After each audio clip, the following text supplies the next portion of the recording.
Hello, welcome to Priya's blog. तर आज मी गेली होती जयपूर फिरायला. तर तुम्हाला या ब्लॉगमध्ये कळेल की मी नेमकं जयपूरमध्ये कुठे कुठे गेली होती. तर आम्ही मॉर्निंगला 7लाच गेलो होतो. इथं पत्रिका गेटला म्हणून इथं बिलकुल गर्दी नव्हती आणि मस्तपैकी आम्ही फोटोज व्हिडिओ काढून इथून निघालो मेन सिटीमध्ये. तर तुम्ही बघू शकता ही पिंक सिटी आहे, तुम्हाला माहितीच आहे. तर इथे सर्व शॉपला घरांना एकच कलर असतो, दुसरा कलर इथं बॅन आहे. नंतर आम्ही गेलो होतो मोजमहलला. तर हे तुम्ही बघू शकता, आम्ही गेलो होतो ग्लास ब्रिज वगैरे. इथं खूप काही काही होते, म्हणजे जसं की भूतचं होतं, आणखी अलादीन की दुनिया होती, वॅक्सचे पुतळे वगैरे होते आणि हे मिरर माझा वगैरे पण होता. आणि हे तर वॉटेक्स ट्युनल होतं, जे की स्वतः फिरत होतं, पण असं वाटत होतं की आम्ही फिरतो. इथे पण आम्ही खूप मजा वगैरे केली. इथे 6-7 शो होते, काही काही ते सर्व केले आणि त्यानंतर आम्ही इथून निघालो. थोडंसं शॉपिंग वगैरे केली आणि तिथून आम्ही समोर निघालो. ज्या मॉलमध्ये आम्ही म्हणजे मोजमहलला गेलो होतो तिथलाच हा मॉल आहे बरं का. मग त्यानंतर मला जाता जाता दिसल्या गोट, ज्यांना की ड्रेस घातले होते. तुम्ही बघू शकता का की त्यांना पण थंडी वाजते म्हणून प्रत्येक गोटला ड्रेस होते. त्यानंतर गेलो होतो आम्ही जंतर मंतरला. हे जंतर मंतर काय एवढं कळालं नाही, ज्याला कळतं त्यालाच कळतं म्हणा, कारण की हे पूर्ण टाईमचं होतं. म्हणजे टाईम त्यावेळेस कसा बघायचा, काय बघायचा, राशी भविष्य टाईम आणखीन सगळंच काही इथे आहे, म्हणजे समजतं. पण मला काही समजलं नाही, कारण का याच्यात आपलं काही डोकं लागत नाही. मग त्यानंतर आम्ही गेलो होतो सिटी पॅलेसला.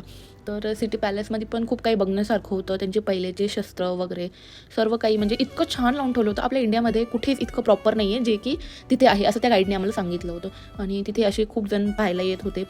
मी त्यांचा पण एक रेकॉर्ड करून घेतलेला तुम्हाला दाखवण्यासाठी, कारण का आपल्या इकडे असे नाही लोक असतात, वेगळे असतात आणि तिकडले लोक थोडेसे वेगळे असतात म्हणून. त्यानंतर सिटी पॅलेसला आम्ही फिरून घेतलं आणि आम्ही निघालो नंतर हवा महलला, जे की जयपूरमध्ये सर्वात फेमस आहे. आणि आम्ही हवा महलचा व्ह्यू पुढच्या कॅफेवरून घेतला होता, कारण की आम्हाला फोटोज व्हिडिओ वगैरे काढायचे होते. नंतर तिथून झालं कॅफे वगैरे, फोटो वगैरे काढले आणि त्यानंतर आम्ही गेलो होतो जलमहलला. जलमहल हे बाहेरूनच बघले जातो, तिथं आतमध्ये जाता येत नाही. त्यानंतर गेलो होतो आम्ही अमीर फोर्टला, पण तिथं चढायला खूप वेळ लागतो म्हणून आम्ही ही जीप बुक केली होती. ॲटोमध्ये पण बसणं झालं होतं, तर जीपमध्ये पण बसलो होतो. आणि हा कुंड जे आहे, इथे खूप सारे पिक्चरचे शूट्स वगैरे झाले, हे असं गाईडनी सांगितलं आणि मला पण लक्षात आलं होकडे झालेले आहे असं. आणि नंतर गेलो होतो आम्ही अमीर फोर्टवरती.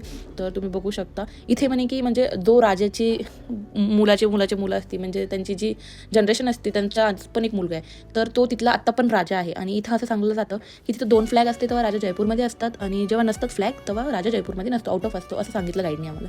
नंतर आम्हाला गाईड खूप काही स्टोरी सांगत होतं अमीर फोर्ट बाबतीत, जे की एका राजाची अशी कहाणी आहे की एका राजाला 12 बायका होत्या, त्यांचे तिथं घर वगैरे सगळं काहीतरी दाखवले. तर काहीतरी युनिक स्टोरी होती, ऐकायला पण छान वाटली. आणि खरंच म्हणजे पहिल्याची हिस्ट्री काहीतरी खूप वेगळी असते. आणि इथला व्ह्यू पण खूप सुंदर होता, तुम्ही पण बघू शकता. आणि हे होता शीश महल, जे की राजांनी त्यांच्या बायकासाठी बांधला होता, म्हणजे त्यांना 2 बायका होत्या बरं का. तर हे असं होतं की म्हणजे त्यांची इच्छा होती त्यांच्या बायकांची की याच्यामध्ये आपल्याला झोपताना स्टार्स दिसले पाहिजे, कारण ते तर बाहेर काही जात नव्हते.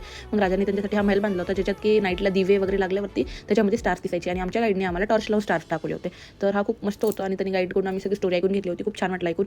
त्यानंतर आम्ही निघालो होतो रिटर्न. आणि आता आम्हाला जायचं होतं चुडीच्या गल्लीत, म्हणजे लाखची चुडी बनवायची होती आणि या मुलीची मला व्हिडिओ बनवायची होती, म्हणून मी स्पेशली हिच्याकडून बनवून घेतले होते.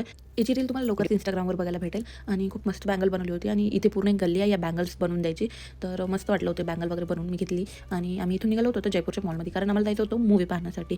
आम्ही मॉर्निंगला 7ला रूमच्या बाहेर निघालो होतो, तर नाईटला 2 वाजता रूमवरती गेलो होतो. आज दिवसभर आमचं फिरणं झालं होतं, पण खूप मजा आली होती, कोणीच बिलकुल थकलेलं नव्हतं. तर असा होता माझा आजचा दिवस, जयपूरची trip. Thank you for watching my video. असेच माझे व्हिडिओ लाईक करत राहा आणि पाहत राहा.